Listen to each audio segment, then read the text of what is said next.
लाल रंग इसका अपार, तीखा कम है फिर भी स्वाद, बेमिसाल बेमिसाल MDH Kashmiri, MDH Kashmiri. MDH। Hello and welcome. You're watching the Monday edition of This is Exclusive with me, Shavin Sen. Pakistan says that give me proof. Show us if we are involved in any of the attacks that have taken place in Jammu and Kashmir. Pakistanis, you must watch what we are going to put out in a short while from now. Undeniable proof of Pakistani involvement. But first, let's take you through the headlines we're tracking at this hour.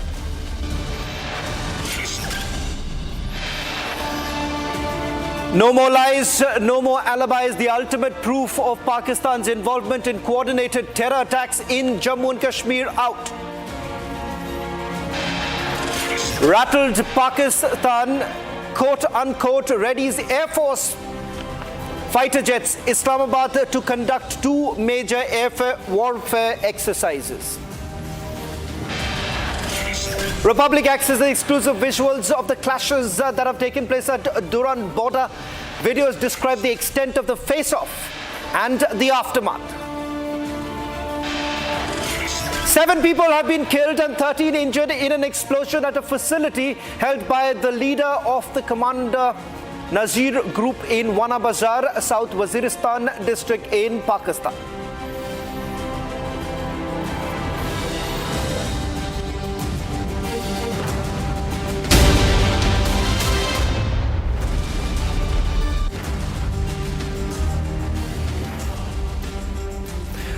Pakistan says that show me the proof. Where is the proof that Pakistan has been involved in the terror attacks that have taken place in Jammu and Kashmir? The recent escalation in tensions between India and Pakistan following the tragic Pahalgam attack has brought to light the role of Pakistan in coordinating terror attacks on Indian soil yet again. It is about one state, one nation that has consistently bred, fed, sponsored terrorism in Jammu and Kashmir, all while denying any wrongdoing or brutality. But Republic has the clincher tonight. We have the ultimate proof of Pakistan's involvement, not in one, not in two, not in three, several terror attacks that have taken place in Jammu and Kashmir. Republic has now accessed ID cards that have been issued by the government of Pakistan. And guess where it was found? With those terrorists who have been gunned down by the Indian security forces. Pakistan terror handlers who have executed terror attacks and were later eliminated. Ladies and gentlemen, tonight I come to you with evidence, with proof of Pakistani involvement. On your screens right now, these are documents, as well as passports, as well as ID cards that have been recovered from the possession of Pakistani terrorists. First, let me take you to the first image on your screen. Ghulam Shabir, he was killed in Keran sector, Kupwara. On your screen, that's an ID card that was issued by the Pakistan Computerized National Identity Card, which is also known as the CINC. It is issued by the National Database Registration. In fact, from the possession of Ghulam Shabir, Indian security forces have recovered Star Augustine rifle. Star Augustine rifle is the same very rifle that is actually used by the Pakistan SSG. Important to point out here is that this ID card that has recovered was issued by the government of Pakistan to a man called Ghulam Shabir. He was killed in Keran sector in Kupwara. Let's move to terrorist number 2. Terrorist number 2 is Zahir Ahmad Abbasi. He was killed in Tangdahar sector in Kupwara. Interestingly, he was in Rawalpindi jail. He was languishing in Rawalpindi jail. He was radicalized by the ISI. Pakistani ISI let him out, asked him to cross over. He was killed by the security forces near the LOC. There was a death sentence against Zahir Ahmad Abbasi. He was killed in Tangdahar sector, Kupwara, and he too was given a Pakistan Computerized National Identity Card. Terrorist Abbasi was given death sentence. He was in Rawalpindi jail, then radicalized by the ISI, told to cross over. Given this ID card that he had, Now, on your screens right now, these are documents that prove that this man was in a Pakistani jail, then killed by the Indian security forces because he was trying to infiltrate. Now, this is evidence number 2. The Pakistanis, what do you have to say on this? Evidence number 2, that this terrorist who was in your jail was trying to cross over in Tangdahar sector, where he was killed by the security forces. That's evidence number 2 that I'm putting out for ladies and gentlemen, for everyone to watch, that the Pakistanis who've been saying, who have now gone back to the Chinese saying that, ask them to carry out a neutral probe to prove that Pakistan is actually involved. If this is not involvement, then what is it? How was such documents, how were these documents basically in possession of these very terrorists? Now let me take you through the third evidence that I'm bringing to you tonight on This Is Exclusive. The third important evidence that we have now accessed of Sanam Zafar. Terrorist Sanam Zafar, who is a resident of Mirpur, which is in Pakistan-occupied Kashmir. Now he was gunned down by Indian Army. Interestingly, what you see, this is a poster that was put up in Pakistan-occupied Kashmir. This was a call for a funeral prayer in absentia, and he was killed. He was neutralized on 25th of April in Sopore. So now we have 3 sets of evidence that we have brought together. Ladies and gentlemen, Pakistan has been constantly asking that where is the evidence? Where is the evidence? Where is the evidence? This, ladies and gentlemen, as I said, that we always come with facts to you. Facts on your screens right now. I'm going to go to Kaswar in a short while from now, but can we also get Rakshita joining us on this broadcast, as well as Gursimran joining us on this broadcast, getting us the latest details. In fact, back-to-back news breaks now coming in. Rakshita, we have got undeniable proof of Pakistani involvement. We are talking about multiple terror attacks that have taken place in Jammu and Kashmir, and there is a direct involvement of the Pakistanis. Tonight on This Is Exclusive, we show our viewers how these Pakistani terrorists were trying to cross over, killed by our security forces, killed by the Indian Army. Absolutely, it's been years that the terrorists have been waging. They have been waging jihad here on Indian soil in Jammu and Kashmir. And for the past few years, despite we see that there has been the terror incidents going down, we see the stone pelting going down, and many of these. This is because there has been a massive crackdown. There have been raids by the National Investigation Agency that continue. Before the Pahalgam attack, for the past 2 years, we are seeing that there are constant raids across several parts of Kashmir. That also includes North Kashmir. South Kashmir always been the terror. It's also always been a hotbed of terror. But now we see that these names that have come up from the past 1 year, they have been arrested, and they have been also, some of them have also been killed. They have been neutralized. Now, as you mentioned, one of them were also from the Pakistan-occupied Kashmir. In fact, there were other also who were hiding in the forests of Kupwara, and they continue to hover around the LOC. They in fact make their hideouts very smartly, and then they plan. They are of course supplied with ammunition. Many of the ammunition that has been recovered, the IEDs, the ammunition, the arms that have been seized by the agencies, by our forces, clearly show that it has a Pakistani connect. There's one of them you were talking about. There was a Pakistan computerized national identity card was also seized from the Ghulam Sabir, who was killed in the Keran sector near the LOC. And this is what the Pakistanis should in fact be watching, and they very well know it's just a cover-up game for them, because at the same time, they continue to expose themselves when they say that we have been doing dirty work for quite some time. And it's written, Pakistan is written everywhere over here, and there has been a constant fight against terror as far as India is concerned. And right now, once again, the entire world should see and unite against what is called terroristan. And like you talked about Zahir Ahmed Abbasi, he was killed in Kupwara, the Tangdhar sector. Death sentence was against him. He was in Rawalpindi jail, and then we saw him being released by the Pakistani ISI. Yes. Rakshita, I'll just request you to stay on with us, because I just want to quickly take our viewers through the latest now coming in, because I'm getting in more details. Now, as we have just aired this breaking news coming in, The question here is how the Pakistanis have been responding. In a short while from now, we'll get you the first response coming in from Pakistan. But here on your screens right now, ladies and gentlemen, a man who was in Rawalpindi jail. That's the document, Pakistani document on your screens. The man who was in Pakistan, in Rawalpindi jail, he was then sent across. He was given the directive that cross over. And perhaps some sort of an assurance that was actually given to him about his family members. Thereafter, when he tried to cross over, is when the Indian security forces gunned him down.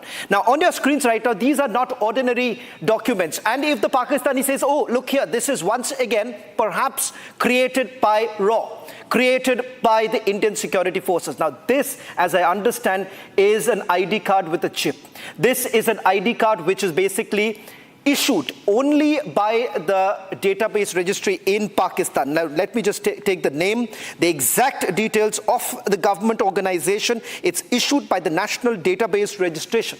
In fact, it cannot have been replicated. And that is the reason why, ladies and gentlemen, this, as I've been saying, undeniable proof of several attacks that have taken place and several terrorists trained by the Pakistanis who were basically trying to cross over.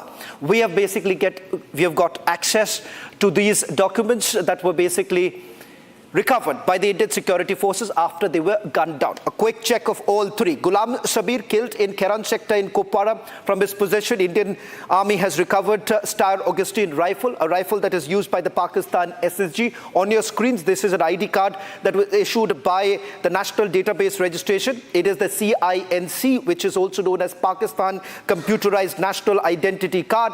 Cut next to Zahir Ahmad Abbasi, killed in Tangdahar sector in Kupwara. He was awarded the death sentence. He was in Rawalpindi jail when the Pakistan ISI decided to send him across.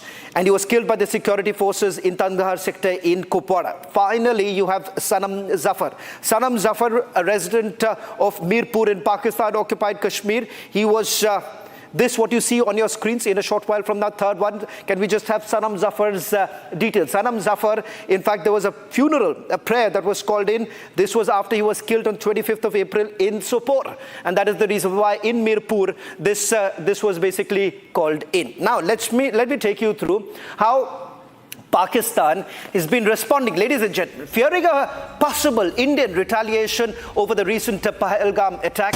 A jittery Pakistan has now scrambled its air force into action, launching two major air warfare exercises, Fiza-e-Badr and Lalkar-e-Momin, in its central and northern air commands. Starting tonight, Pakistan Air Force aims to keep its fleet airborne in a heightened state of readiness, second-guessing India's potential military response. Pakistan, no matter how much you try this, you cannot really guess what's going to come your way.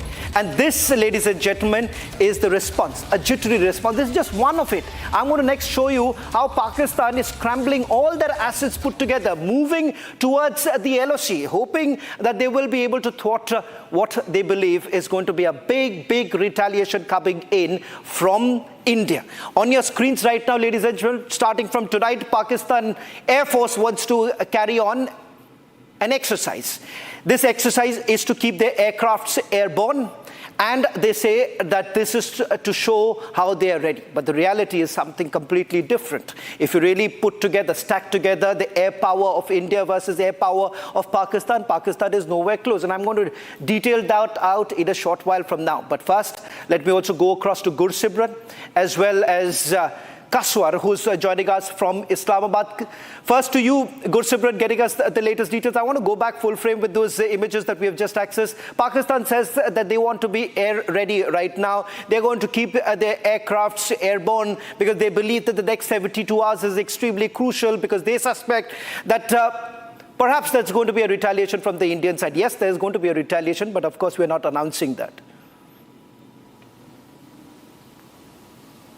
Sishavan, the Pakistani Air Force has made the announcement that they will be conducting the two major air exercises that will begin tonight. That is the Lalkar-e-Mumin and Fizai Badr that they are going to conduct tonight. It is completely the rattled Pakistan, because what they see it that India might be coming any time, and that's why they want their assets to be airborne, and for the same they have given this name of the exercise that is beginning in the northern and the central sector, which are the crucial sectors for the Pakistani side, because they know that when India will strike back, they have to come to this side only, and that is why the Pakistan has gave this name, that is they are going to conduct two major air exercises. But the reality remains that the Pakistan is completely in fear that India will come to them, India will hunt these terrorists down and the perpetrators down, and they are well aware of what has happened in 2019 in Balakot, when the Indian Air Force they conducted the airstrike, the precision strikes that have taken place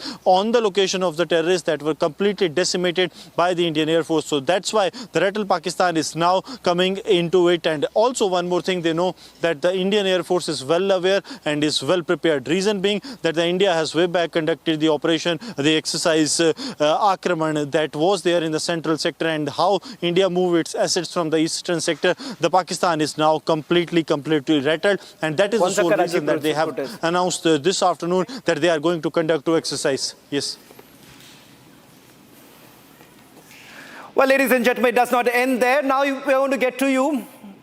Now, this is certainly coming across hilarious, because Pakistan believes that we're going to announce that we're going to attack, but in a stealth manner. The way we have carried out attacks, the Uri surgical strikes, the Balakot surgical strikes, that is the reason why we're saying that our military operates in a very different manner, unlike the Pakistanis. On your screens right now, ladies and gentlemen, how the Pakistani army is moving their artillery towards the line of control. The videos of vehicles on the way from Sargoda to Lahore, and then to forward bases of army. The movement was meant for the 10th Sindh Regiment in Lahore, from where it will be sent further. Exclusive images. Now, let me just tell you, if you're wondering where exactly it's come, it's not a social media video, ladies and gentlemen. In fact, you have had the Pakistanis themselves, Paki army soldiers, putting up these very videos of their own movement on their own profile. Ladies and gentlemen, as our agencies have been tracking very closely of what's happening in Pakistan, let me just tell you this, that these are authentic videos that have been accessed by Republic TV. This is after the Pakistani soldiers themselves are putting out their movement. In fact, in a press conference just about a few days ago, you've had a Pakistani journalist actually asking a question to the defense minister, saying that late last night, 2 mountain divisions have been moved towards the line of control. So what's really happening, ladies and gentlemen? This is what is happening. Pakistani army, which has now put out their entire movement of their army out in open for everyone to witness, and this, ladies and gentlemen, is the reality of the Pakistani army as they're essentially making the movement. They're hoping that they'll be able to strengthen their position. In fact, when I've spoken to some of my sources, this is what my sources say, that they basically strengthen their position by once again realigning the Pakistani Rangers to the line of control. Let me also bring in Kaswar, who's joining us from Islamabad. Kaswar, there is no doubt about one thing, that Pakistanis believe that there is going to be a retaliation, and that is the reason why there is preparation that is basically underway in Pakistan, hoping that they will be able to thwart a surprise attack by the Indians. What's really happening in Pakistan? Well, Shamal, let me tell you, one thing is clear, that Pakistan has actually extended India that let us come together and investigate the matter faster. But on the other hand, Pakistan is fully prepared. You know, Pakistan has an army which have been fighting unseen war for last 45 years. So they don't need training, they don't need anything, but they are fully prepared. This is what I have got to know from my sources. Pakistan Armed Forces, ground sources, Pakistan's agencies, and Pakistan's Air Forces fully stand by. This is the only thing which I can tell you from Islamabad. On one hand, they are killing, they are quelling the militancy in Balochistan and in Khyber Pakhtunkhwa, and on the other hand, they are fully prepared to take on any unwanted situation across the line of control.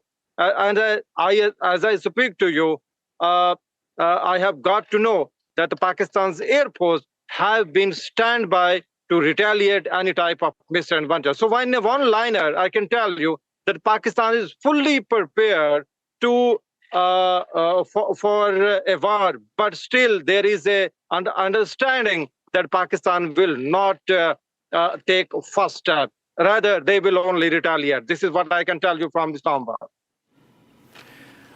Well, just let me also quickly take our viewers. Kaswar has now confirmed that yes, they are preparing, and that is the reason why their army soldiers are now putting out their own movement of their convoy is now being put out. That's the professional way that Pakistani army basically operates right now, by making sure that the world basically knows that how their army divisions are basically moving, where their columns are moving, how many Pakistani soldiers are basically deployed at the line of control. Thank you very much. It does actually help the military to strategize how exactly to carry on. Let me just take you through another breaking news now coming in, ladies and gentlemen. This in Karachi, lawyers basically staged a sit-in over the issue of canals when it was met with police brutality. The visuals that have been shared by a member of the Pakistan Senate shows the dramatic escalation of events. In fact, the member said that this state repression of citizens raising their voices on public matters not only violates human rights but also undermines democratic principles. Imposing national decisions without public consultation erodes legitimacy and support, and the continued use of force to silence dissent risks driving the country towards deeper chaos and instability. Rana is also joining us, a Pakistan reporter. Rana is joining us on this broadcast. Rana, we are putting out what a Pakistani Senate member just now, a short while back, put out, saying that there is absolute chaos. What more details do you essentially have on this? And also, just to continue from what Kaswar, our colleague, Republic reporter Kaswar, was just reporting right now, the readiness with which the Pakistan Army and the Air Force is waiting that the Indian Army is going to attack them. Yeah, earlier, Pakistan Federal Minister, Defense Minister Khwaja Asif has stated that if India do something like that, they will have the plan that they will definitely do such kind of things. Let me tell you about that. Yesterday's meeting, PML and Chief Nawaz Sharif has met with his brother and current PM of Pakistan, Shehbaz Sharif. Even Nawaz Sharif believed that the issue should be resolved through the talk. He said that he believed in peace in the region. So he never want, and his government never wants to do some kind of things. He didn't believe in war, so he believed only peace. Even he also advised his brother, PM Shehbaz Sharif, that we should resolve this issue through the diplomatic dialogue. Today we have also seen that Taliban's statement, Taliban government also emphasized that for the peace of this region, India and Pakistan both should adopt the peace policy and should come on the negotiations. Even Pakistan also asked India that they should investigate, they should initiate the probe, either Pakistan's involvement, then they should proper investigation, that then everything will be clear that either Pakistan's involvement was in this incident. So definitely if India do such things, then Pakistan Army and Pakistan have the right to do these kinds of acts, and Pakistan Army already prepared, as Defense Minister already mentioned, and even in CCI meeting, they have also assured PM that we are very prepared that when India has Rana, thank you very much. Rana and Kaswar reporting live from Pakistan, getting us the latest details, and my colleague Rakshita and Gurshabran getting us the latest from Srinagar and Jammu. Ladies and gentlemen, moving on to the other big story that we're getting to you tonight. Pakistan's trouble does not end at the LOC. The Durand Line, 2,670 kilometer stretch drawn more than a century ago by colonial hands, is once again at the heart of a dangerous standoff between Afghanistan and Pakistan. Now, what was intended as a temporary demarcation has become a long-standing fault line, dividing not just the territory but also ethnic identities and national loyalties. Despite repeated assertions that have been made by Afghanistan, Pakistan continues to drag its feet. and says it's a legitimate Western border.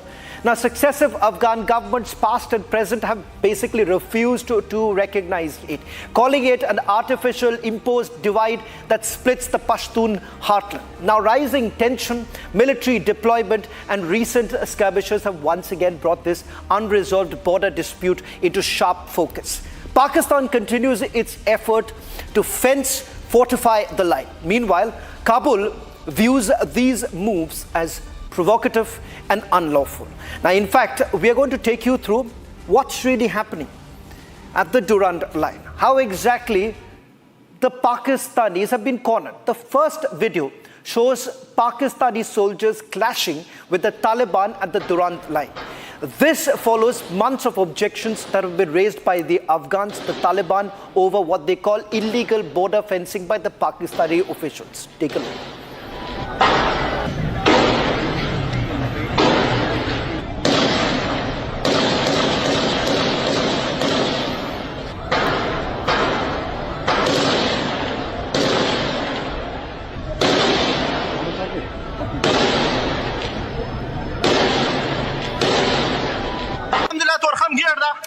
Let's move to the second video that has been accessed. Now, this is the gunfight that has taken place at the Torkham gate at Durand.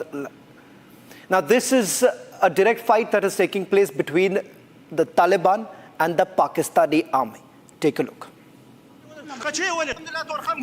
Reporter ka naam?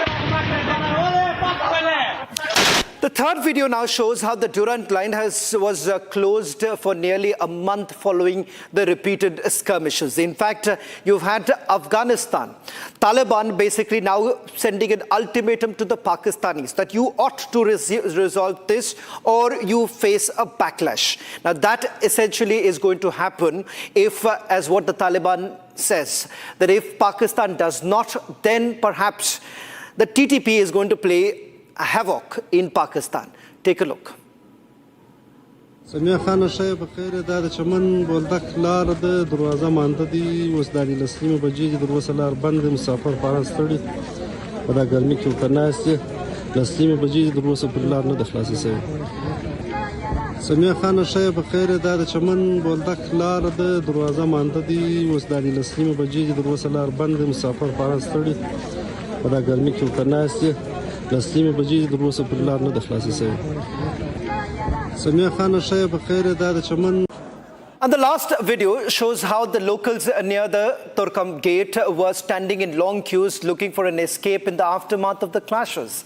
Now that's the situation on the ground.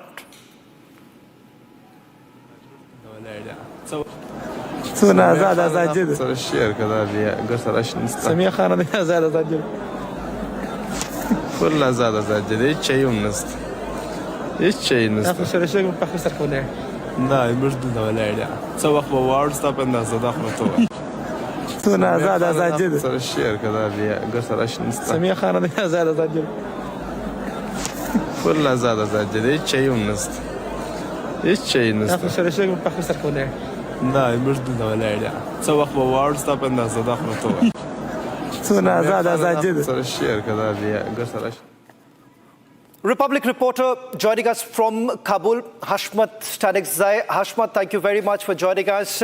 In fact, walk us through the details that you're picking up. What's the situation like at the Durand line? We're given to understand Taliban has now issued an ultimatum to the Pakistanis.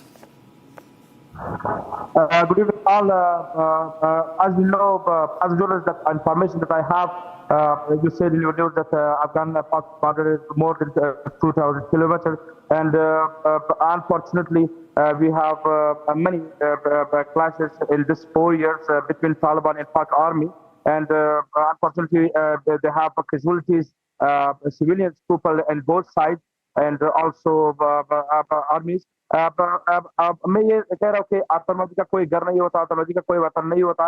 आज you know अभी भी देखिए और बलूचिस्तान में पाक army का इसलिए operation जारी है क्योंकि वो लोग सारे जो लाइन के नजदीक जो ओबीपेड ग्रुप से उसके अगेंस्ट ऑपरेशन कर रहा है। और हम देख रहे हैं कि अफगानिस्तान में, पाकिस्तान में जो भी रहे, मस्जिद में, स्कूल में वगैरह में जो हो रहे, सबके लोग कुर्बानी दे रहे हैं। मैं कह रहा हूँ कि अभी 2 महीने पहले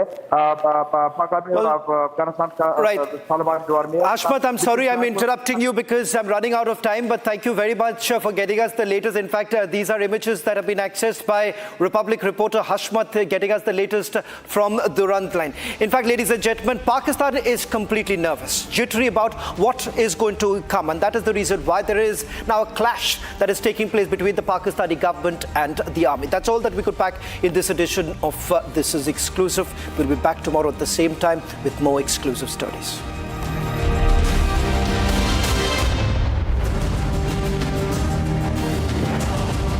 आज दही बड़ा खाने का मन है। वाह क्या स्वाद। असली स्वाद तो MDH दही वड़ा रायता मसाले से ही आता है। MDH